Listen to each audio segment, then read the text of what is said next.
Balamalli sound పెంచమని.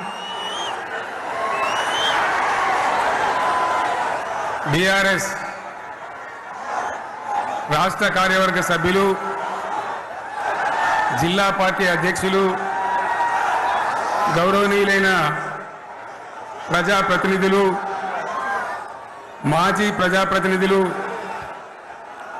లక్షలాదిగా తరలివచ్చిన ప్రియతమ కార్యకర్తలు, సైకిళ్ల మీద, ఎడ్ల బండ్ల మీద, పాదయాత్ర పథికులుగా అనేక పద్ధతుల్లో అనేక ప్రాంతాల నుంచి ఈ సభకు విచ్చేసిన ప్రతి ఒక్కరికి పేరు పేరున వందనం, శుభాభివందనం. మీ అందరికీ కూడా తెలంగాణ రజతోత్సవ శుభాకాంక్షలు నేను తెలియజేస్తా ఉన్నాను.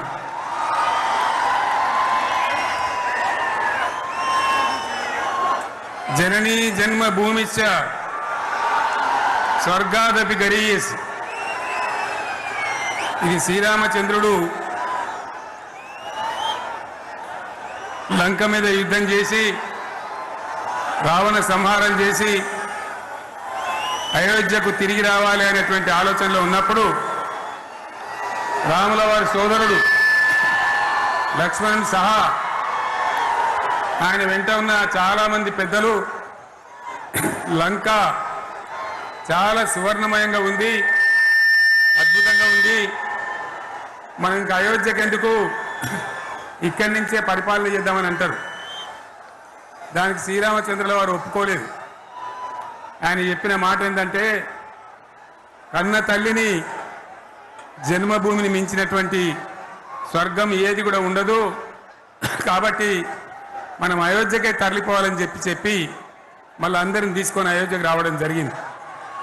అదే స్ఫూర్తితోని చాలా గందరగోళ స్థితిలో ఉన్నటువంటి, దిక్కు తోచని స్థితిలో ఉన్నటువంటి, ఆత్మహత్యలకు ఆలవాలమైనటువంటి, వలసలకు నిలయమైనటువంటి ఒక ఘోరమైన ఆపదలో వలసవాదుల విషకవిగిలలో చిక్కి నలిగిపోతున్న తెలంగాణ రాష్ట్రాన్ని ఎట్టి పరిస్థితుల్లో విముక్తి చేయాలని, స్వరాష్ట్రం సాధించాలని, జనని జన్మభూమిని మించిన వేరేది లేదని చెప్పి నేను ఒక్కడిగా బయలుదేరి ఆనాడు తెలంగాణ ఉద్యమానికి శ్రీకారం చుట్టడం జరిగింది. 25 ఏళ్ల క్రితం, దయచేసి మీరు గొడవ బంద్ చేయాలి ఏమనుకోవద్దు, సభలో చాలా మంది ఉన్నారు, లక్షల మంది ఉన్నారు, మీరు ఆపాలి ప్లీజ్. ఒకటే మాట బంద్ చేయాలి, గొడవ బంద్ చేయాలి, ప్లీజ్ స్టాప్. సో ఆ విధంగా 25 ఏళ్ల నాడు ఎగిరినటువంటి జెండా ఈ గులాబీ జెండా. చాలా మంది బంద్ చేయాలి, ఏ బాబు బంద్ చేయాలి బాబు. ఆ రకంగా ఎగిరిన జెండాను ఎందరో అవమానపరిచింది, ఎన్నో మాటలు అన్నారు, ఎగతాళి చేసిండ్రు, అవహేళన చేసిండ్రు, మకలో పుట్టింది ఉబ్బలో పోతుందని చెప్పిండ్రు. కానీ ఈ జెండా మీ అందరి సహకారంతో, అనేక మంది త్యాగాలతోని, వందలాది మంది ప్రాణ బలిదానాలు కూడా చేయడంతో, అనేక ఉద్యమాలతోని యావత్తు తెలంగాణనే ఒక అద్భుతమైనటువంటి ఉద్యమమై ఎగిసిపడి, ఒక సమయం ఎట్లా వచ్చింది, ఒక సమయంలో అంటే తెలంగాణ యావత్తు ఒక పక్కన నిల్చొని బరి గీసి బిడ్డ నా తెలంగాణ అక్కడ పెట్టు అని చెప్పి నిలబడ్డటువంటి సందర్భం మనందరం కూడా సృష్టించినాం. తద్వారా మన లక్ష్యం తెలంగాణ రాష్ట్రాన్ని సాధించుకున్నాం. ఆ తదనంతరం ప్రజలు దీవిస్తే 10 సంవత్సరాల పాటు అద్భుతమైనటువంటి దగదగలాడే తెలంగాణ తయారు చేసి అందరూ బిత్తరపోయే విధంగా, ఆశ్చర్యపడే విధంగా బ్రహ్మాండమైన తెలంగాణ నిర్మాణం చేసుకున్నాం. ఆ విధంగా 25 సంవత్సరాల సుదీర్ఘ చరిత్రను ఈరోజు ఈ వరంగల్ గడ్డ మీద మనం జరుపుకుంటా ఉన్నాం. రజతోత్సవ సందర్భంలో జరుపుకుంటా ఉన్నాం. చాలామంది చాలా రకాల ప్రయత్నాలు చేసినారు. ఇక్కడ కూడా ఇప్పుడు కూడా బ్రహ్మాండమైనటువంటి ప్రయత్నాలు చేస్తూ ఉన్నారు. నేను ఒక్కటే మాట చెప్తా ఉన్నా, ఈ గడ్డకు ప్రత్యేకత ఉంది.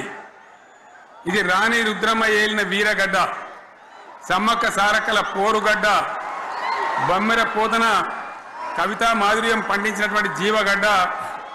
ఈ వరంగల్ నేలకు నేను వందనం చేస్తా ఉన్నాను.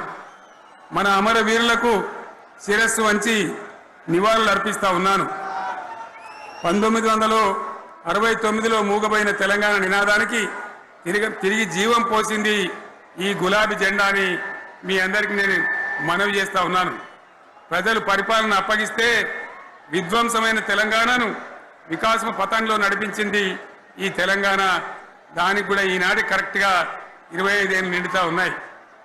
ఆనాడు కొండా లక్ష్మణ్ బాపూజీ గారు ఆశ్రయం ఇస్తే ఏప్రిల్ 27, 2001న జలదృశ్యంలో టిఆర్ఎస్ ఆవిర్భావం తెలంగాణ చరిత్రనే మలుపు తిప్పిన ఒక మహోజ్వల ఘట్టం. పదవుల కోసమో, కులం కోసమో, మతం కోసమో, వ్యక్తుల కోసమో పుట్టలేదు ఈ గులాబీ జెండా. ఇది తెలంగాణ రాష్ట్ర సాధన కోసం పుట్టింది. పదవీ త్యాగాలతోనే మన తెలంగాణ ప్రస్థానం ప్రారంభమయ్యింది. అది ఫలించి మన స్వంత రాష్ట్ర కళ కూడా నెరవేరిందని నేను మనవి చేస్తా ఉన్నా. ఆనాటికి అలుముకున్నటువంటి చీకట్లను పారదోలడానికి, ప్రజల్లో విశ్వాసం కల్పించడానికి, ఆత్మవిశ్వాసాన్ని పెంపొందించడానికి నేను ఒక మాట చెప్పిన ఆ రోజు మీ అందరికీ కూడా గుర్తుండాలి. ఉద్యమం నుంచి వెనక్కి మరలితే, ఉద్యమ జెండాను దించితే నన్ను రాళ్లతో కొట్టి చంపండి అని చెప్పి నేను ఉద్యమాన్ని ప్రారంభించిన విషయం మీ అందరికీ కూడా తెలుసు. ఆ తదనంతరం జరిగినటువంటి స్థానిక పంచాయతీ ఎన్నికల్లో, ఆ తదనంతరం జరిగినటువంటి సిద్దిపేట ఉప ఎన్నికలో ప్రజలు బ్రహ్మాండంగా ప్రాణం పోసి ఊపిరిలిదితే అద్భుతంగా ఉద్యమం ముందుకు పురోగమించిన విషయం మనకు తెలుసు. 60 ఏళ్ల సమైక్య పాలనలో తెలంగాణది ఎంత గోస, ఎంత దుఃఖం, ఎంత వేదన, ఎంత హింస, ఎంత అణిచివేత చూసినామో మనందరికీ కూడా బాగా తెలుసు. గోదావరి కృష్ణనీళ్ళు దక్కకుండా తరలిపోతే తల్లి సనుబాలకు నోచని పిల్లల్లాగా తెలంగాణ బిడ్డలు రోధించారు. కరువుల కాటకాలకు గురయ్యారు.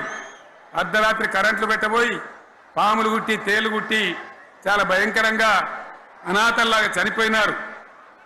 ఆ రకంగా జరుగుతూ ఉంటే ఇక్కడ ఉన్నటువంటి ఆనాడు కాంగ్రెస్లో, టీడీపీలో ఉన్నటువంటి నాయకులు పదవుల కోసం పెదవులు మూసిండ్రు తప్ప ఏనాడు నోరు తీసి కొట్టాడలేదు. గులాబీ జెండా ఎగిరేదాకా కనీసం తెలంగాణ సోయిని కూడా ప్రదర్శించలేకపోయినారు. మీ అందరికీ తెలుసు, తెలంగాణ కోసం అవసరమైన ప్రతి సందర్భంలో పదవులు త్యాగం చేసిన వాళ్ళు బీఆర్ఎస్ బిడ్డలు అని చెప్పి నేను గర్వంగా మనవి చేస్తా ఉన్నా. కానీ పదవుల కోసం తెలంగాణను ఆగం చేసిన వాళ్ళు ఆనాడు ఉన్నటువంటి కాంగ్రెస్ నాయకులు అని చెప్పి కూడా నేను మనవి చేస్తా ఉన్నా. చంద్రబాబు నాయుడు ఆనాడు ముఖ్యమంత్రిగా ఉండి ఎంత ఘోరమంటే హైదరాబాద్ నడిబొడ్డున ఉండే తెలంగాణ గడ్డలో ఉండేటువంటి రాజధానిలో మన శాసనసభలో తెలంగాణ పదాన్ని నిషేధించినాడు. తెలంగాణ అనవద్దని స్పీకర్ ద్వారా రూలింగ్ ఇప్పించినారు. ఇదే జిల్లాకు చెందినటువంటి ప్రమేయ భాస్కర్ గారు ఆ రోజు ఎమ్మెల్యేగా శాసనసభలో తెలంగాణ అంటే అది నేరమైనట్టుగా పరిగణించి తెలంగాణ పదాన్ని నిషేధించేటువంటి ప్రయత్నం చేసినారు. మిత్రులారా, మీకు అందరికీ చరిత్ర తెలుసు. ఆనాడైనా, ఏనాడైనా, ఈవెన్ ఈనాడైనా తెలంగాణకు విలన్ నంబర్ 1 కాంగ్రెస్ పార్టీ అని మనవి చేస్తా ఉన్నా. మనందరికీ కూడా తెలుసా విషయం. తెలంగాణ హైదరాబాద్ స్టేట్ పేరుతో ఉన్ననాడు ప్రజలు వద్దంటుంటే కూడా బలవంతంగా తెలంగాణను ఆంధ్రాతో కలిపిన వాళ్ళే. ఏందా బాబు, ఏందా పనిలేదా? రెడ్డి ఎవరెవరు పోండి, మీరు మీకేం పని లేదా? ఈ 10 మంది కాదు కదా, సభ అంతా ఉంది కదా, ఉండండి, కామ్ ఉండండి, డిస్టర్బ్ చేయండి మీరు. అట్లా బలవంతంగా ఆనాడు ఆంధ్రలో విలీనం చేసింది కాంగ్రెస్ పార్టీ, జవహర్లాల్ నెహ్రూ. 69లో ఉద్యమం వస్తే 400 మంది తెలంగాణ బిడ్డలను పిట్టల్లాగా కాల్చి చంపింది ఇందిరాగాంధీ ప్రభుత్వం, ఆనాడు ఉన్నటువంటి కాంగ్రెస్ పరిపాలన. మళ్ళీ 2001 నుంచి మనం విజృంభిస్తే నంగనాచిలాగా ఇదే కాంగ్రెస్ వచ్చి మన బలాన్ని మన ఊపును చూసి పొత్తు పెట్టుకొని తెలంగాణ ఇస్తామని నమ్మబలికి మనతో పొత్తు పెట్టుకున్నది కూడా మీరు చూసినారు. మళ్ళా ఎగ్గొట్టే ప్రయత్నం చేసినారు. 14 ఏళ్ళు ఏడిపించినారు. అది మీ అందరికి తెలుసు. వాళ్ళు ఎట్టెట్లా చేస్తూ ఉంటే వాళ్ళ మోసాన్ని కప్పేయడానికి నేను ఇదే జయశంకర్ సార్ కలిసి 36 పార్టీలతోని సమ్మతి లేఖలు తెచ్చినాం. దేశ రాజకీయ వ్యవస్థను మొత్తం ఒప్పించినాం. కాంగ్రెస్ మెడలు వంచినాం. అప్పటికి కూడా ముందుకు రాకపోతే కేంద్ర మంత్రి పదవుల్లో ఉన్నటువంటి మేమందరం ఇక్కడ రాష్ట్రంలో మంత్రులుగా ఉన్నటువంటి మిత్రులు అందరం కూడా రాజీనామాలు వాళ్ళ ముఖాన కొట్టి బయటకు వచ్చి మళ్ళా ఉద్యమ జెండాలు పట్టుకున్నాం. ఆ తర్వాత కూడా కదిలిసి రాకపోతే నేను ప్రాణాలకు తెగించి చివరికి ఆమరణ దీక్షకు పొందుకున్న సంగతి కూడా మీకు తెలుసు. ఆ సందర్భంలో భయపడ్డ కాంగ్రెస్ పార్లమెంట్లో ప్రతిపక్షాలన్నీ కాంగ్రెస్ గొంతు పట్టుకుంటే అప్పుడు దిగివచ్చి తెలంగాణ కోసం ప్రకటన చేసిన విషయం మీకు తెలుసు. మళ్ళీ ప్రకటన వెనక్కి తీసుకొని మళ్ళా వెనకకు పోయినారు.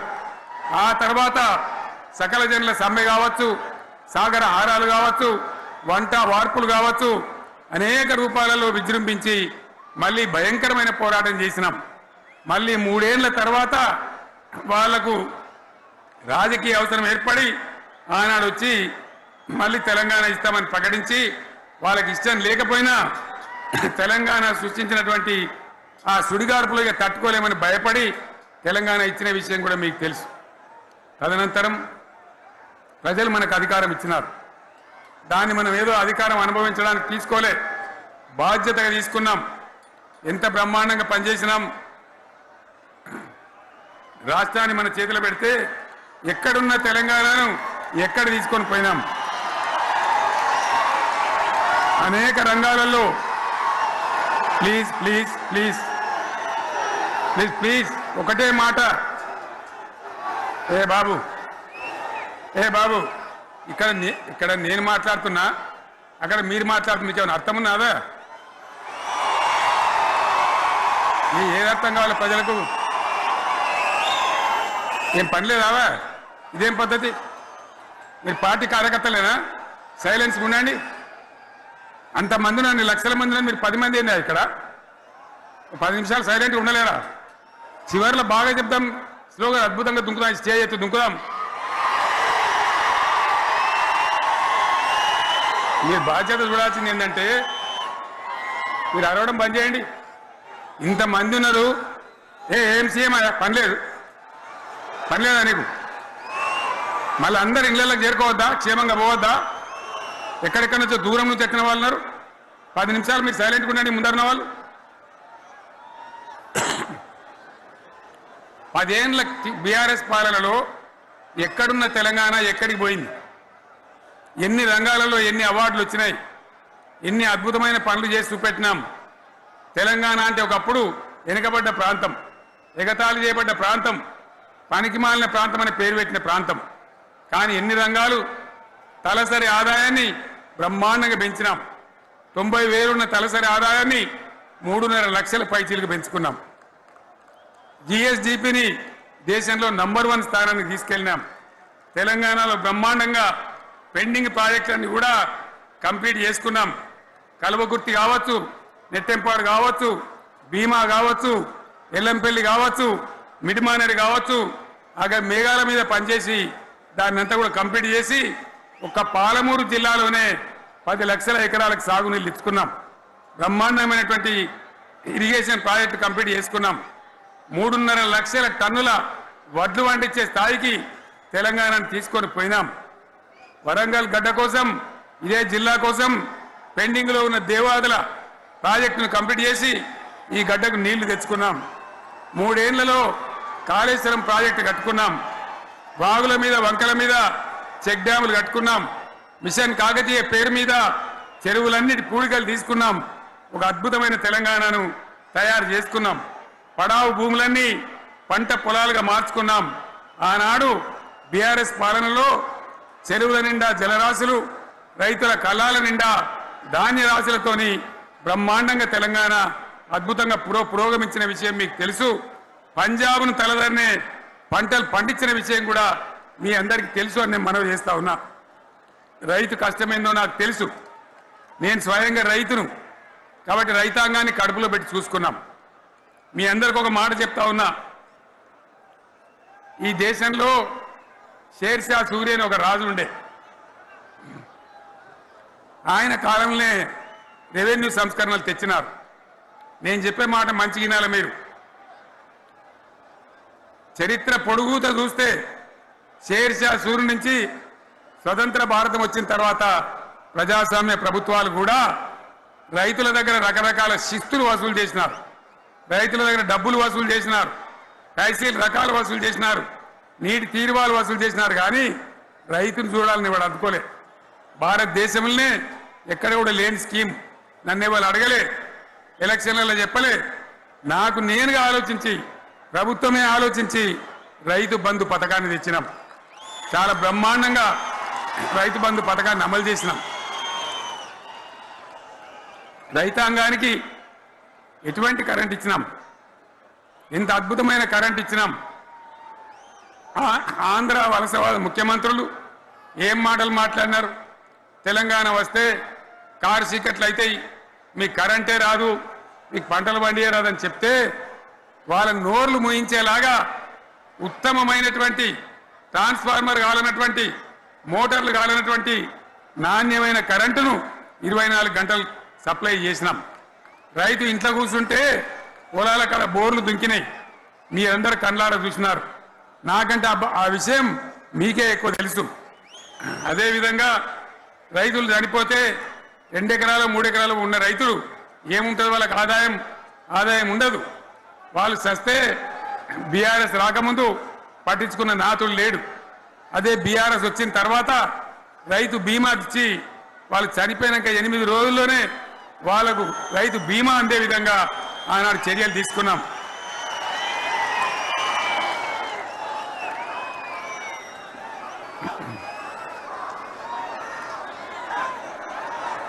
పైసలు ఎంత మంచిగా వచ్చేది, రైతు బంధు డబ్బులు ఏ విధంగా వచ్చేది. శనుకులు పడుతుంటే చకాచక వచ్చి బ్యాంకులలో డబ్బులు పడి రైతుల సెల్ ఫోన్లు మోగుతుండే. ఆ విధంగా కడుపులో చల్లగదలకుండా రైతాంగానికి రైతు బంధు పథకాన్ని అమలు చేసుకున్నాం. రకరకాల వ్యక్తులు రకరకాల మాటలు మాట్లాడినారు. జై కిసాన్ జై జవాన్ అన్నారు తప్ప వాళ్ళ సంక్షేమం ఏ ప్రభుత్వం కూడా చూడలేదు. అదేవిధంగా ధాన్యం రైతులు పండిస్తే కొన్ని 100 కోట్ల రూపాయలు ప్రభుత్వానికి నష్టం వచ్చినా ఏ విధంగా ధాన్యం కొన్నామో, ధాన్యం ఎంత బాగా కొన్నామో, వడ్లు కొంటే 3-4 రోజులనే డబ్బులు రైతుల ఖాతాలో ఎట్లా చేసినామో అవన్నీ కూడా యావత్ తెలంగాణ ప్రజానికి తెలుసు. అంతకుముందు మధ్య దళారుల పాలు ఎన్నో రకాల బాధలు, 7,500 కొనుగోలు కేంద్రాలు పెట్టి ధాన్యం ఎట్లా వేసినామో కూడా మీ అందరికీ బాగా తెలుసు. మరి ఇదంతా కూడా బ్రహ్మాండంగా జరిగింది. ఎన్నో పనులు, మిషన్ భగీరథ ఎన్నికల ప్రణాళికలు చెప్పలే, ఓట్ల ప్రచారం అప్పుడు చెప్పలే, గవర్నమెంటే చేసింది. ఇంతింత నల్లబెట్టి ప్రజలకు అందియడం జరిగింది. రైతు బంధు కానీ, రైతు బీమా కానీ, కళ్యాణ లక్ష్మి కానీ, కేసీఆర్ కిట్ కానీ, కంటి వెలుగు లాంటి ప్రోగ్రాం కానీ ఎవరు అడిగిన నన్ను ఎవరు అడగలే. అయినా మా అంతల మేమే మన రాష్ట్రం మన ప్రజలని వాళ్ళని బాగు చేసుకోవాలని చేసినాం.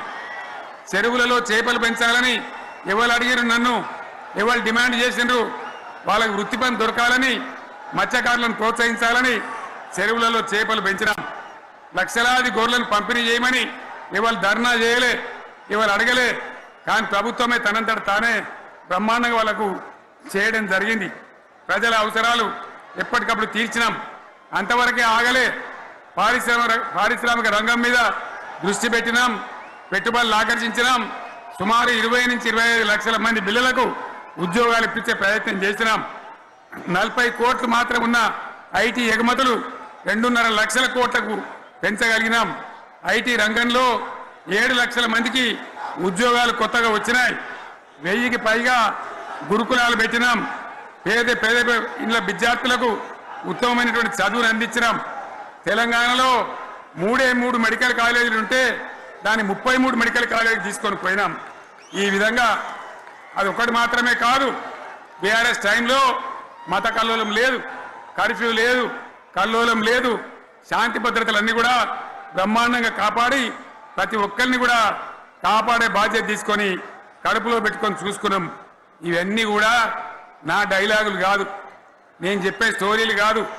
ఇవన్నీ పార్లమెంట్ వేదికగా కేంద్ర ప్రభుత్వం అనేక సందర్భాల్లో వెల్లడించినటువంటి విషయాలు. Reserve bank of India, comptroller general of India వాళ్ళు వెల్లడించినటువంటి అధికారమైనటువంటి లెక్కలని చెప్పి కూడా నేను మీకు మనవి చేస్తా ఉన్నా. ఇవన్నీ జరిగినాయి. ఇప్పుడు నేను చెప్పిందంతా కూడా మీ కళ్ళ ముందరనే జరిగింది. మరి కాంగ్రెస్ వచ్చి ఏడాదిని అర్థమా? మరి ఏం మాయరోగం వచ్చే, ఏం బీమారు వచ్చే, ఏమేమి చెప్పిరి, ఎన్నెన్ని చెప్పిరి, మీకు కావాల్సింది ఇదే కదా. చెప్తా ఇక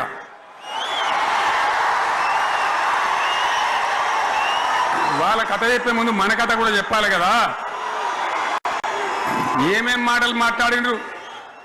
అరే మళ్ళీ సీఎం పెట్టిరా భయ్, ఏడకెళ్ళి మోపోయినరా మీరు? బుద్ధి లేదా? ఆగు, ఏమైనా లుబాబీ ఆగు. వద్దంటే మళ్ళీ ఏందండి ఇవాళ రాజశేఖర రెడ్డి వాళ్ళు అది మనోడేనా?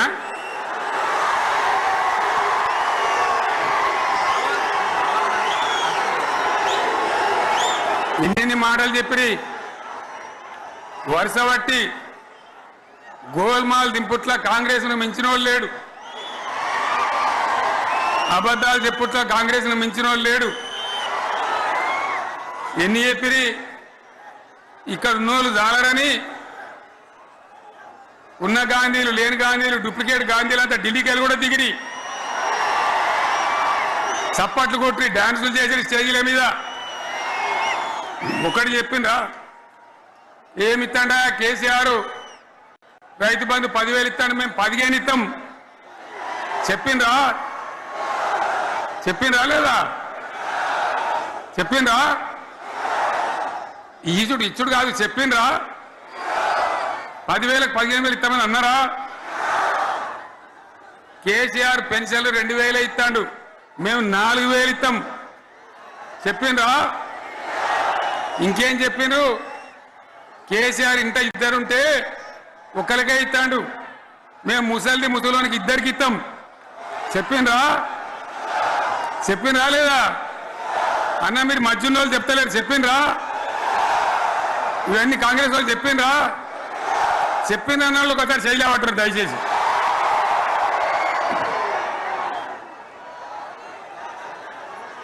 ఈ దివ్యాంగులకు కేసీఆర్ 4,000 ఇస్తాడు పెన్షను, మేము 6,000 ఇస్తామండి అన్నారా?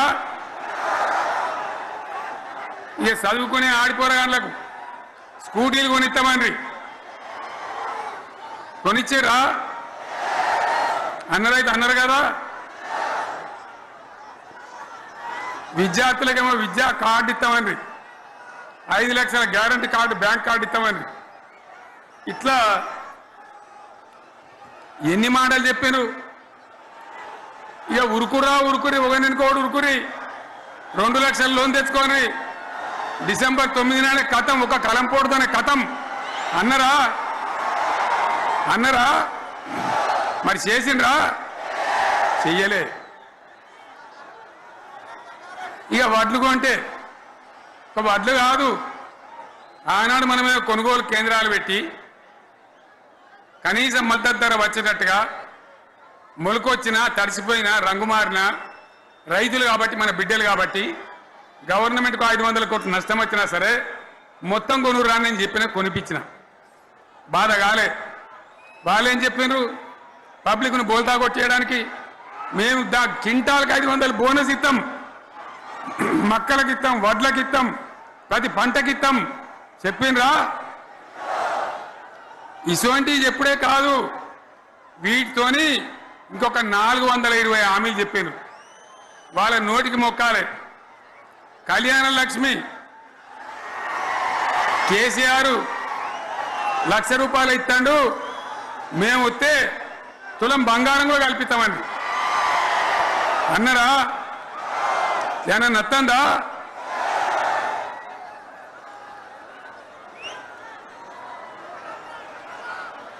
ఈ హామీలు ఇచ్చుడు కాదు, పెద్ద పెద్ద బుక్కులు వంచి ఊరూరికి వంచారు. సిగ్గులేక ఊళ్ళ పంట తిరిగి బాండ్ పేపర్లు రాసిచ్చారు. బాండ్ పేపర్లు ఇంటింటికి తిరిగిండ్రు. చెప్పిండ్రా? చాలా మంది అడిగిండ్రు. మరి మీరు అడ్డగోలు చెప్తున్నారు, అడ్డం పొడుగు చెప్తున్నారు, ఎటువంటి అంటే చెప్తున్నారు, యాడికెళ్ళి ఇస్తారా భయ అని అడిగిండ్రు. పేపర్ వాళ్ళు అడిగిండ్రు. ఇప్పుడు ఆర్థిక మంత్రి ఉన్నాయన టీవీలలో చెప్పిండు, ఆయన ఇస్తాం చేసి చూపిస్తాం, మాది పేద పార్టీ, 120 ఏళ్ళ అనుభవం ఉన్న పార్టీ, మమ్మల్ని మించిన సిపాయిలు లేరు అని ఒకటి జబ్బలు తరిచే, ఒకటి మెడలు తరిచే డైలాగులు కొట్టి మేము ఇచ్చేస్తామన్నారు. ఇచ్చిండ్రా? ఇయ్యలే. రుణమాఫీ చేయలే. మధ్యలో పార్లమెంట్ ఎలక్షన్లు వచ్చినాయి. అప్పుడు నాకు కాలు ఇరిగింది. కుంటుకుంటున్నాం మెంటుకుంటున్నాం, మళ్ళీ నేను బయలుదేరిన. ఆ దెబ్బకి ఏం చేసిండ్రు? తెలంగాణలో ఎన్ని దేవుళ్ళు ఉన్నాయో అన్ని దేవుళ్ళ మీద ఒట్లు పెట్టుకున్నారు. పెట్టిండ్రా? బహిరంగ సభలలో ఆడిడ కూడా కాదు. ఇన్ని మాటలు చెప్పి ప్రజల్ని ఏమార్చింది. ఒక ఉచిత బస్ అని పెడితే అది జుట్లు పట్టుకొని కొట్టుకుందానికి మనకత్తాను తప్ప ఏమనికి ఉపయోగపడ్డది లేదు. ఆ మహిళలు అంటారు మాకు ఎందుక ఉచిత బస్, దరిద్రం, మాకు అవసరమే లేదు అంటాను. అటువంటి ఒక్క పథకం పెట్టి ఇక ఇప్పుడు మళ్ళీ పెద్ద నోరు పెట్టుకొని వాళ్ళే మాట్లాడతారు. అంటే అంటే మాట్లాడతారు, అబద్ధాలు చెప్తారు. మాట్లాడితే బీఆర్ఎస్ వాళ్ళ మీద నింద, మాట్లాడితే కేసీఆర్ మీద నింద. ఇది ఒక అలవాటు చేసుకొని ఎవరికి నోరుంటే వాంటే లెక్క అనే పద్ధతిలో అడ్డమైన మాటలు మాట్లాడుతూ చాలా ఘోరంగా మోసం చేస్తూ ఉన్నారు. ఎట్లున్నదంటే కాంగ్రెస్ వాళ్ళు చెప్పింది చాలా సిపాయిలం, మా అంత సిపాయి లేడంటే జనం నమ్మితిమి, ఆశపడ్డాం కదా, నమ్మి బోల్తా పడ్డాం కదా, గల్లంత అయినాం కదా. ఒక ఊళ్ళే మొలక నాట్లేసే టైం వస్తే అలుకుడు చేస్తాను, బడ్డాలుతాను. మొలకకు అలుకుడు చేస్తాం కదా, తుకాలు పోయామా, పెద్ద మొగోడని ఒకరిని పిలిచిరట. మొగోడని మొలకలుస్తానికి పిలిస్తే ఎలుక పిల్లని చూసి ఎల్లంకర పడ్డాడు. ఇక మా అంత సిపాయిలు లేరు, మేము తెచ్చే ఇస్తాం, 6 సందమామలు పెడతాం, 7 సూర్యులు పెడతాం అని నమ్మబలికి ప్రజలను దగా చేసి మంచిగున్న తెలంగాణ నాగం పట్టించి ఓట్లు వేయించుకొని ప్రజలను మోసం చేసిండ్రు, దగా చేసిండ్రు. ఈ మాట నిజం, మీ అందరికి తెలుసు. ఇవాళ ఏం మాట్లాడతారు? మమ్మల్ని ఎవరు నమ్ముతలేడు, మాకు అప్పు ఊడతలేదు, యాడికెళ్ళి తెచ్చేయాలి అని ఇప్పుడు మాట్లాడుతున్నాం. అప్పుడేమో మాకు అపారమైన అనుభవం ఉంది, మేము చేస్తామన్నారు. ఒక్క మాట చెప్తున్నాం మిత్రులారా, ఇక్కడ నోళ్ళం మనమే కాదు, నా ప్రసంగం టీవీలలో వినేటువంటి కోటాను కోట్ల మందికి కూడా నేను మనవి చేస్తా ఉన్నా. ఇంత మోసం ఉంటుందా? ఇంత దగా ఉంటుందా? ఓట్లయితే రాని అవతల పడదామని ముచ్చట్నా? ఎంతవరకు ఇది కరెక్టు? తెలంగాణ ఎంత మంచిగా పోయేది, ఇప్పుడు బొందలు పడగొట్టినరా? ఎంత ఘోరమైనటువంటి ఫలితం మనం చూస్తున్నాం. ఇవాళ ఏం జరుగుతూ ఉంది? మళ్ళీ అన్ని మోపైనాయి. ఇక దుకాణం పెడతామన్నారు, లొల్లు పెట్టిండ్రు, బొబ్బ పెట్టిండ్రు. ఇక ఓట్లయినాక ఎత్తాడు, తవ్వడు, మోయాడు. బాయి పడతాం జోరుగా చెప్తే 6 నెలల ఏమయ్యారంటే ఇక ఆయనతో రేపు అవుతుంది, ఎల్లుండి అవుతుంది, సంక్రాంతికి అవుతుంది, దీపావళికి అవుతుంది, మార్చి 31కి అవుతుంది. మార్చి 31 లేదు, మన్ను లేదు, ఏది కూడా చేసింది లేదు. మొత్తం ఆర్థిక పరిస్థితిని దెబ్బతీసింది. తెలివి తక్కువ పనితోని, అవివేకం వల్ల, అజ్ఞానం వల్ల పరిపాలన చేయరాక సర్వనాశనం చేసింది. రాష్ట్ర ఆర్థిక పరిస్థితి ఎంత మంచిగా ఉండే, ఎంత బాగా పోతా ఉండే. మేము కష్టపడి కడుపు కట్టుకొని నోరు కట్టుకొని సంవత్సరానికి 10 నుంచి 15 వేల కోట్ల ఆదాయం పెంచినాం. అనేక రివ్యూ మీటింగులు చేసినాం. ఎంత బాగా తీసుకొని పోయినాం, తెలంగాణను ఎట్లా తయారు చేసినాం, ఆ విధంగా తీసుకొని పోయినాం. ఇవాళ ఒక్క మాట మీరు అందరూ ఆలోచన చేయాలి. ఇక్కడ ఉన్న వాళ్ళు కానీ నా మనసు బాధ అవుతుంది, నా మనసు కాలుతుంది, ఇబ్బంది అవుతుంది. నా కళ్ళ ముందటనే తెలంగాణ ఇట్లా కావడం నాకు దుఃఖం కలిగిస్తూ ఉంది. నేను ఆవేదనతో చెప్తున్నా ఈ మాట. ఒక్క మాట మీరు అందరూ ఆలోచన చేయండి. తెలంగాణలో భూముల ధరలు ఎట్లుండే? కేసీఆర్ ముఖ్యమంత్రి ఉన్నప్పుడు, బీఆర్ఎస్ రాజ్యం చేసినప్పుడు భూముల ధరలు ఎట్లుండే? ఆనాడు కొనేటోళ్ళు ఎక్కువ ఉండిరి, అమ్మేటోళ్ళు తక్కువ ఉండి ఇవాళ ఆపతికి అమ్ముకుందామంటే భూములు కొనేటోడున్నాడా? అడుగుతున్నా భూముల ధరలు ఎక్కడికి పోయినాయి? ఎవరికన్నా 5 ఎకరాలు డాంబర్ రోడ్ పక్కకుంటే నేను 5 కోట్ల మనిషిని, నేను కోటీశ్వరుని ధైర్యంలో రైతులు ఉండరు. ఇవాళ అడిగేటోడు ఉన్నాడా? ఉన్నదా? ఒక్కటే ఏడాదిలో గింత గల్లంత అవుతుందా? కేసీఆర్ పక్కకు పోగానే ఇంత ఆగమవుతుందా? ఇంకో మాట నేను అడుగుతా ఉన్నా, కరెంటును 35 ఏళ్ళు బాధపడ్డాం. నా బావి కాడ కూడా మోటార్లు కాలినాయి. బీఆర్ఎస్ వచ్చినాక నేను ముఖ్యమంత్రి అయినాక ఒక్కటే ఏడాది బావులా దాన్ని చక్కగా చేసి 24 గంటల కరెంటు ఇయ్యలే, నడవలే. రెప్పపాటు కూడా కరెంటు పోకుండా 24 గంటల కరెంటు తేలేదా? మరి మా అంత సిపాయిలు లేరంటే కేసీఆర్ మంచిగా ఇచ్చిన కరెంటు మీకెందుకు ఇయ్యే శాతం అయితే లేదు అని చెప్పి నేను అడుగుతా ఉన్నా. తెలంగాణ ప్రజల పక్షాన్ని అడుగుతా ఉన్నా. ఎందుకు ఇలా ప్రజల గోస ఉంచుకుంటా ఉన్నారు? మళ్ళా మోటార్లు కాలుతున్నాయి, ట్రాన్స్ఫార్మర్లు కాలుతున్నాయి, లంచాలు పెరుగుతున్నాయి. అది శాతం అయితే లేదా? మళ్ళీ ఇలా తెలంగాణ పోవన్నా మోటార్ పెట్టడానికి? ఏం దౌర్భాగ్యం ఇది! ఎటువంటి శని నెత్తి మీద పెట్టుకున్నాం మనం. మీరందరూ ఆలోచన చేయాలి. భూముల ధరలు ఎటుపోయినాయి, కరెంట్ ఎక్కడ ఎవడెత్తుకపోయా? మిషన్ భగీరథ అసెంబ్లీలో నిలబడి ఛాలెంజ్ చేసిన నేను. 5 ఏళ్ల లోపల ప్రతి ఇంట్లో నల్లా పెట్టి నీళ్ళేయకపోతే మళ్ళా ఎలక్షన్ల పార్టీ మేము నిలవడం, ఓట్లు అడగము అని చెప్పిన నేను. ఎవరు చెప్పాలి? దమ్మున్నోడే చెప్పాలి. చేసి చూపించినాం, నడిపించినాం. ప్రతి ఇంట్లో నల్లా పెట్టినాం. కృష్ణా గోదావరి నీళ్లు తెచ్చి ప్రతి ఇంటి ముందర దుంకిచ్చినాం. అది మీరందరూ దానికి సాక్ష్యం. ఇలాగా మంచినీళ్ళు కట్నే ఇల్లు పెట్టినపోయి ఉన్న పథకం కేసీఆర్ ఆయమల్ని అయిపోయింది. ఇంకా మంచినీళ్ళు కూడా ఇయ్యే శాతం అయితే లేదా? మేము ఇంత సిపాయిలం అంత సిపాయిలం అని ఎగిరెగిరి దుంకితే మాట్లాడితే మంచినీళ్ళు ఇచ్చే కూడా శాతం అయితే లేదా? మంచినీళ్ళు పోతాయి, కరెంటు పోతుంది, వడ్లు కొనే దిక్కు లేదు. వడ్లు కొంటాను రా, కళ్ళాల కాడ 15 రోజులు వడ్లు కొనే దిక్కు లేదు, అడిగే దిక్కు లేదు. సర్కారు కొనకపోతే దిక్కుమాలని దేవుడా అని ప్రైవేట్ మిల్లర్లకు అమ్ముకుంటున్నాం. మళ్ళీ అక్కడ దళారీలు, అక్కడ దోపిడీ, మళ్ళా రైతాంగం దోపిడీకి గురవుతున్నది. మళ్ళా 2014 కంటే ముందటి పరిస్థితులు వస్తూ ఉన్నాయి. ఆ విధంగా ఎందుకు జరుగుతూ ఉంది? ఇది ఎవరి అసమర్థత? కాంగ్రెస్ ప్రభుత్వం యొక్క అసమర్థత కాదా? ఈ కాంగ్రెస్ కాటేయడం కాదా? నేను ఒక్కటే మాట మిమ్మల్ని కోరుతా ఉన్నా, ప్రజలకు నేను అడుగుతా ఉన్నా. పేదలు గుడిసెలు వేసుకుంటారు, ప్రభుత్వ జాగాలలో పాపం తెలిసి తెలియక కొన్ని వేసుకుంటారు.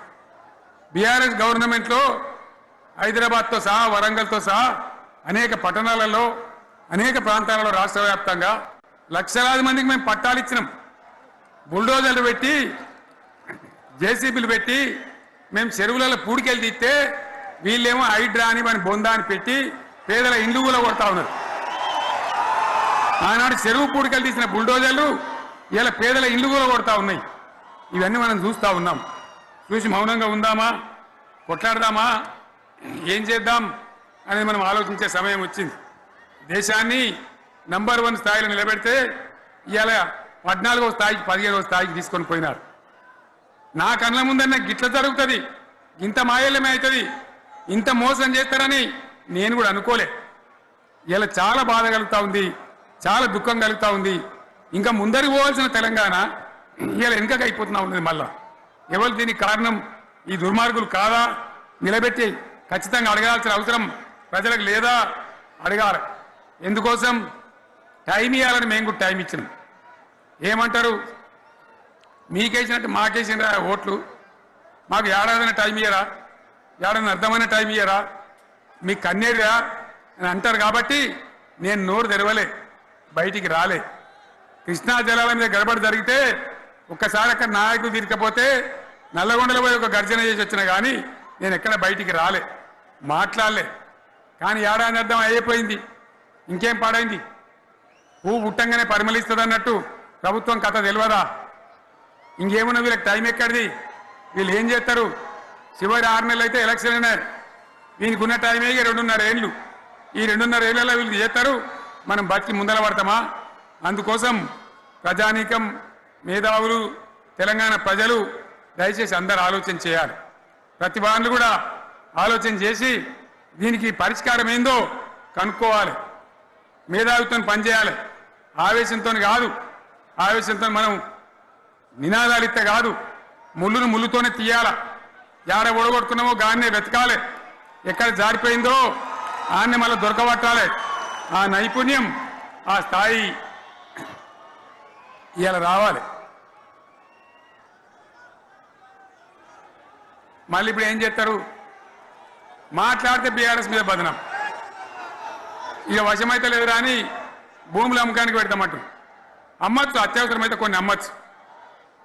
ప్రజలకు అవసరం లేని ఉంటే, విలువ వచ్చేది ఉంటే, ప్రజల పనుల కోసం కొన్ని అమ్మచ్చు. కానీ ఏదమ్మాలే ఏదమ్మద్దనే విచక్షణ ఉండాలి కదా. యూనివర్సిటీలు అమ్ముతారా? ఇవాళ హైదరాబాద్ యూనివర్సిటీ అమ్ముతున్నారు, రేపు ఉస్మాన్ యూనివర్సిటీ అమ్ముతారు. విలువైన భూములు లేని ఇట్లా కథం పట్టుకుంటూ పోతే ఏమైనా మిగులుతుందా? కాబట్టి ఇది పద్ధత, ప్రభుత్వం నడిపించే విధానమా, వీళ్ళు ఏ విధంగా గోల్మాలు దింపుతున్నారో దయచేసి ఆలోచించాలని చెప్పి నేను మీ అందరిని కూడా కోరుతా ఉన్నా. ఒక్కొక్క ట్రిప్పు నేను యాదగిరి గుట్టకు పోతే అలా ఎకరానికి 10 లక్షల వాల్యూ పెరుగుతుండే. మరి ఇవాళ ఏమవుతా ఉంది? ఇవాళ ఏం జరుగుతూ ఉంది? మీరందరూ కూడా ఆలోచన చేయాలని కోరుతా ఉన్నా. ఇవాళ రాజ్యం నడపశాతగాక ఎల్లెంకల పడి రాష్ట్రాన్ని ఆర్థికంగా దివాలు తీసి పిచ్చి పనులన్నీ చేసి ఇవాళ అడ్డం పొడుగు మాట్లాడుతూ ఉన్నారు. అన్ని రంగాలలో ఫెయిల్ అయిపోయింది. ఏ ఒక్క ఈ హుస్నాబాద్ ఇప్పుడు నేను రాగా చూసుకుంటూ వచ్చిన ఆనాడు కష్టపడి ఈ హరీష్ రావు ఇరిగేషన్ మంత్రిగా ఉన్నప్పుడు ఇలా గౌరెల్లి ప్రాజెక్టు కట్టాం. 90% పూర్తయింది. గౌరెల్లి ఇరిగేషన్ ప్రాజెక్టు ప్రజలకు సంజాయించి భూములు తీసుకొని ఆనాడు తిరిగి 90% పూర్తి చేసినాం. ఏడాది అర్థమైతే తట్టడి మన్ను తీస్తాను రా. పాలమూరు పథకం 80% కంప్లీట్ అయింది. ఎందుకు దాన్ని పెండింగ్లో పెడుతున్నారు? ఎందుకు దాన్ని పూర్తి చేస్తలేరు? ఈ విధంగా చిన్న మాట, చాలా చిన్న మాట. కేసీఆర్ కిట్టు పెట్టినాం, లక్షాధికారుల కోసం పెట్టినాం, కోటీశ్వర్ల కోసం పెట్టినాం. ఎవరి కోసం పెట్టినాం కేసీఆర్ కిట్టు? పేద ప్రజల కోసం, గ్రామీణ ప్రాంతాల్లో ఉండేటువంటి పేద ప్రజల కోసం పెట్టినాం. ఆడపిల్లగానే 13,000 ఇచ్చినాం, మగపిల్లగానికైతే 12,000 రూపాయలు ఇచ్చినాం. ఆ వాహనాలు పెట్టి, అమ్మఒడి వాహనాలు పెట్టి వాళ్ళని తీసుకెళ్లి ప్రసవాలు చేయించి వాళ్ళకి మందులు ఇచ్చి ఫ్రీగా ఉచితంగా చేసి బ్రహ్మాండంగా ప్రసవం చేయించి మళ్ళీ ఇంటికాడ దించినాం. గది బంద్ చేస్తారా ఎవరన్నా? ఎందుకు బంద్ చేయాలి? ముఖ్యమంత్రులుగా పనిచేసే వాళ్ళకు గాంభీర్యం ఉండాలి, ధైర్యం ఉండాలి. రాజశేఖర్ రెడ్డి అనే ముఖ్యమంత్రి ఉండే, నేను చెప్తా ఉన్నా మీ ముందు ఇయ్యాలి. ఆయన ఆరోగ్యశ్రీ అని ఒక పథకం తెచ్చిండు. నేను ముఖ్యమంత్రి అయిన తర్వాత అడిగిన, హెల్త్ డిపార్ట్మెంట్ని పిలిచి అడిగిన, ఇది ఏం పథకమయ్యా బాగుందా అంటే, సార్ మంచిగుంది, ప్రజలకు లాభం అవుతుందని చెప్పింది. నేను చెప్పిన ఆ పథకాన్ని అట్లే పెట్టండి, ఆ పథకాన్ని మార్చకండి, ఆ పథకం అట్లే ఉండాలని చెప్పిన.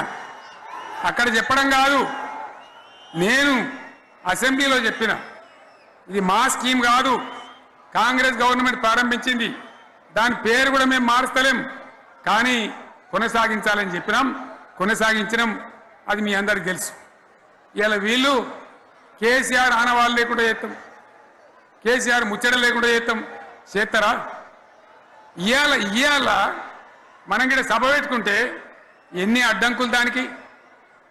ప్రైవేట్ స్కూళ్ళు బస్సులు ఇస్తే వాళ్ళకు నోటీసులు ఇవ్వడం, అడుగడుగున ఆర్టీఏ అధికారులను పెట్టి పోలీసులను పెట్టి ట్రాఫిక్లు జామ్ చేయడం.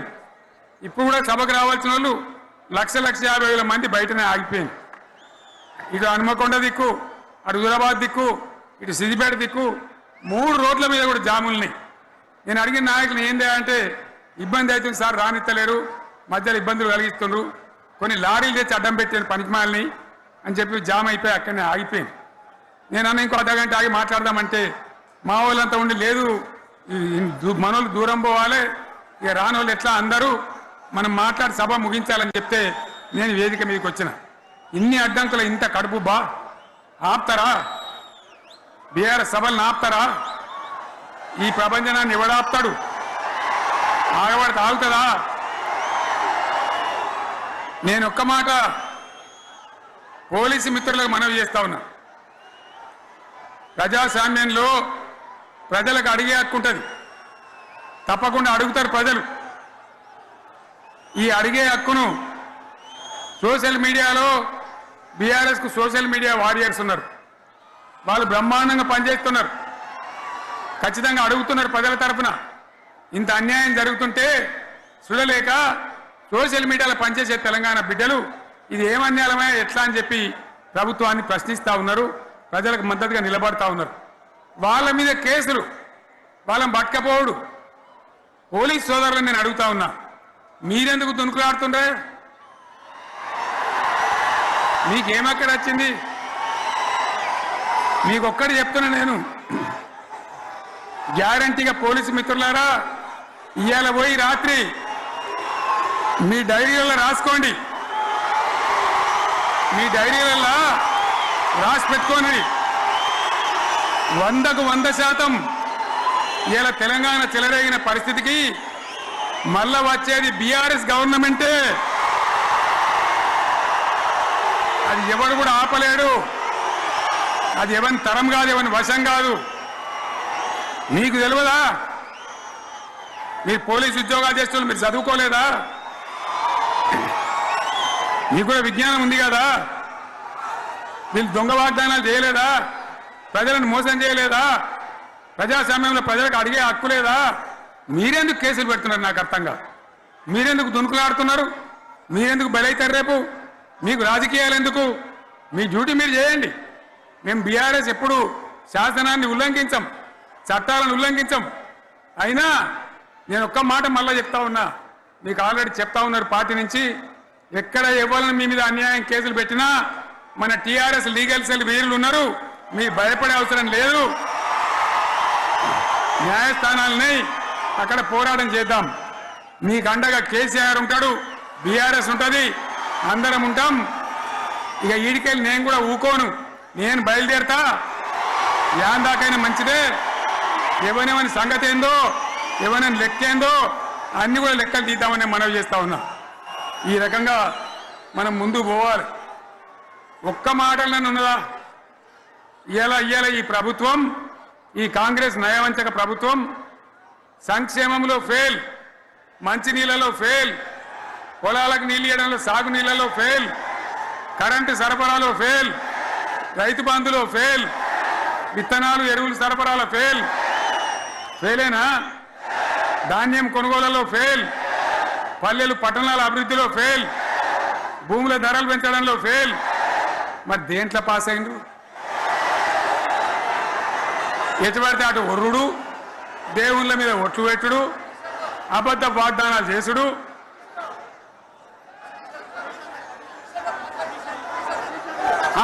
కమిషన్ అట 20-30% కమిషన్లు తీసుకున్నాడు, సంచులు నింపుడు, సంచులు మోసుడు. అంతేనా? కరెక్టేనా ఈ మాట? అన్నా కరెక్టేనా? నేను చెప్పి అన్ని ఫెయిల్ అయిందా ఈ ప్రభుత్వం? నిజమైంది ఒకసారి చేతులు లేవట్రా, దయచేసి స్టేజ్ మీద లేవట్రా. ఫెయిలేనా? ఈ మాట 20%, 30% కమిషన్లని నేను అంటలేను. ఎవరన్నారు? స్వయంగా ఆర్థిక మంత్రి ఛాంబర్కు పోయి 200 మంది కాంట్రాక్టర్లు వాళ్ళు లొల్లిపెట్టి మమ్మల్ని 20-30% కమిషన్ అడుగుతుండ్రు, ఇది ఏమన్యాయం అని చెప్పి సెక్రటేరియట్లో చెప్పిన మాట నేను చెప్తా ఉన్నా. ఈ విధంగా మాజీ సర్పంచులు పాపం వాళ్ళు పనిచేసిన మా బిల్లులు ఇవ్వమంటే వాళ్ళ గోస ఉంచుకుంటా ఉన్నారు. వాళ్ళేం పాపం చేసిండ్రు? ఈ విధంగా ఘోరం. ఇంకా ఈ అందానికి ఏం మాట్లాడతారు? కేసీఆర్ నువ్వు రా అసెంబ్లీకి, నీ కాయగూరు కూడా ముచ్చట్లు తింటానికా? పిల్లలు అడిగితేనే మీరు జవాబు చెప్తలేరు, పిల్లలు అడిగితేనే చెప్తలేరు. ఉన్నది నిలబెడితే ఆ ఆర్థిక మంత్రి అసెంబ్లీలో లేచి 20% కమిషన్ తీసుకుంటాను కేటీఆర్ మాట్లాడితే ఆయన లేచి భుజాలు తడుముకుంటాడు. నీకెందుకయ్యా బాధ? నువ్వు తీసుకుంటేనే నీకు బాధ ఉండాలి కదా. లేచి పేదలు ఉల్లి పెడతా ఉన్నాడు ఆయన అసెంబ్లీలో. ఈ విధంగా చాలా గందరగోళంగా అవివేకంతో అజ్ఞానంతో చాలా ఘోరం చేసి అడ్డమైన మాటలని చెప్పింది. దాంతో మనం కూడా గోల్మాలైపోయినాం. తీర్థం పోదాం తిమ్మక్క అంటే వాడు గుల్లే మనం సల్లే. ఆ గతికి తెచ్చింది ఇలా ప్రజల గతి. మరి మనం కూడా ప్రజలు కూడా ఆలోచన చేయాలి. ఆవేశం కాదు. గాడిదలకు గడ్డేసి బలరకు పాల్పడితే వస్తాయా? మరి ఇప్పుడు ఏం చేయాలో ఆలోచించాలి. ఓ తమ్ముడు అన్నాడు హైదరాబాద్లో ఆయన ఇల్లు కూడా కొడితే, కేసీఆర్ అన్నా యాడున్నావు నువ్వు రావాలి, కత్తి వాంచేతలు పడితే యుద్ధం నన్ను చేయమని పడుతుంది. అంతేనా? ఇది కూడా విచారించాలి ప్రజలు. మీకు అర్థం కావాలని నేను చెప్తా ఉన్నా. అందుకే ఓడగొట్టుకున్న కాన్నే వెతుక్కోవాలి. మీ వెంట బీఆర్ఎస్ ఉంటుంది, మీ వెంట కేసీఆర్ ఉంటాడు. 100% మళ్ళా తెలంగాణ విజయం సాధించాలి, గులాబీ జెండా ఎగిరేయాలి, అద్భుతమైన తెలంగాణను మళ్ళా సాధించాలి. ఇక బీజేపీ కథ 11 ఏళ్ళ రాజ్యం చేయబట్టి తెలంగాణకు 11 రూపాయలు ఇచ్చిండ్రా? వాటిదే బొబ్బ బబ్రాజమానం భజగోవిందం, శుష్క ప్రియాలు శూన్యాస్తాలు తప్ప ఏమి ఇయ్యలే. 157 కాలేజీలు పెడితే మెడికల్ కాలేజీలు ఒక్కటన్నా తెలంగాణకు ఇచ్చిండ్రా? ఒక్క ప్రాజెక్ట్ కన్నా జాతీయ హోదా ఇచ్చిండ్రా? ఇక కాంగ్రెస్ వాడు ఇట్లా అంటే బీజేపీ వాడు అట్లా, ఏది లేదు. ఇక ఉల్టా మనయే ఖమ్మంలో 7 మండలాలు గుంజుకున్నారు, సీలేరు ప్రాజెక్టు గుంజుకున్నారు. నరేంద్ర మోడీ మాట్లాడతాడు, ఏం మాట్లాడతాడు? తెలంగాణ వచ్చిందిరా అని తెలంగాణలో సంతోషపడితే తల్లిని చంపి బిడ్డను బతికిచ్చిండ్రు అంటాడు. ఎన్నోసార్లు అంటే ఒక్కసారి కాదు. ఈ విధంగా అది కూడా మనం అనిపించేది కాదు. ఈ సందర్భంలో ఒక మాట బీజేపీ అంటే నాకు జ్ఞాపకం వచ్చింది. ఇవాళ కేంద్ర ప్రభుత్వం కగార్ అనే ఆపరేషన్ పేరు మీద ఛత్తీస్గఢ్లో యువకులను గిరిజనులను ఊచకోత పోతా ఉన్నారు. అది ధర్మం కాదు. వీళ్ళు ఏమవుతున్నది? నక్సలైట్లు ప్రతిపాదన పెడుతున్నారు. మేం ప్రభుత్వం దగ్గరకు వచ్చి చర్చలు చేయడానికి సిద్ధంగా ఉన్నాము అంటున్నారు. నేను కోరుతా ఉన్న కేంద్ర ప్రభుత్వాన్ని, బలం ఉన్నది కదా అని చంపుకుంటా పోవుడు కాదు, అది ప్రజాస్వామ్యం కాదు. ఆపరేషన్ కగార్ వెంటనే ఆపేయండి. వాళ్ళని పిలిచి, ఆ నక్సలైట్లను పిలిచి డెమోక్రటిక్ స్పేస్ ఇచ్చి చర్చలు జరపండి. వాళ్ళు ఏం మాట్లాడతారో చూడండి. అది కూడా నల్లనా తెల్లనా దేశం ముందరికి రాని. కానీ అట్లా కాదు, మొత్తం ఏరి పారెత్తాం, కోసి పారెత్తాం, నరికి పారెత్తాం అంటే మిలిటరీ ఉన్నది మీ దగ్గర కొడతారు. కానీ ప్రజాస్వామ్యం అనిపించుకోదు. ఈ మాట ఢిల్లీకి ఉత్తరం పంపిద్దామా? మీరందరూ సపోర్ట్లు కొడితే తీర్మానంగా భావించి దాన్ని కేంద్రానికి పంపిద్దాం.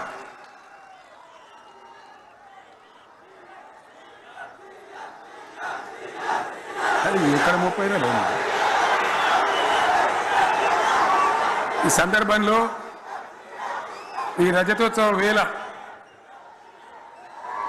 నేను మీ అందరికీ, ఇక్కడ ఉన్న వాళ్ళకు, సభలో లేని వాళ్లకు, టీవీలో నా మాటలు వినే వాళ్లకు, యావత్తు తెలంగాణ సమాజానికి బీఆర్ఎస్ గులాబీ జెండా రజతోత్సవ శుభాకాంక్షలు మరొకసారి తెలియజేస్తూ, మీరందరూ కూడా ధైర్యంగా ఉండండి. మళ్ళీ బీఆర్ఎస్ తెచ్చుకుందాం, బ్రహ్మాండమైన పరిపాలన అందించుకుందాం. వీళ్ళు జరగొట్టేవన్నీ మళ్ళీ మంచిగా చేసుకుందాం, బ్రహ్మాండంగా ముందుకు పోదాం, పురోగమించుదాం. ఒక అద్భుతమైన తెలంగాణ, ప్రతి వ్యక్తి ముఖంలో చిరునవ్వులు చిందించే తెలంగాణ తయారు చేసుకుందామని చెప్పి మీ అందరికీ మనవి చేస్తూ, ఇంత పెద్ద ఎత్తున ఈ సభకు గవర్నమెంట్ వచ్చిన ఏడాది నరలోనే మీరు కదిలి వచ్చిందంటే మీరు కూడా ఒక నిర్ణయానికి వచ్చినట్టు కనబడుతూనే ఉంది. ఓట్లు ఎప్పుడు వస్తాయని చూస్తాను. నేను ఇంకో మాట చెప్పాలి, ముఖ్యమైన మాట ఏంటంటే, వీళ్ళు అక్కడిక్కడ ఎందుకని మీరు వచ్చిండ్రు ఫోటోల కోసమా?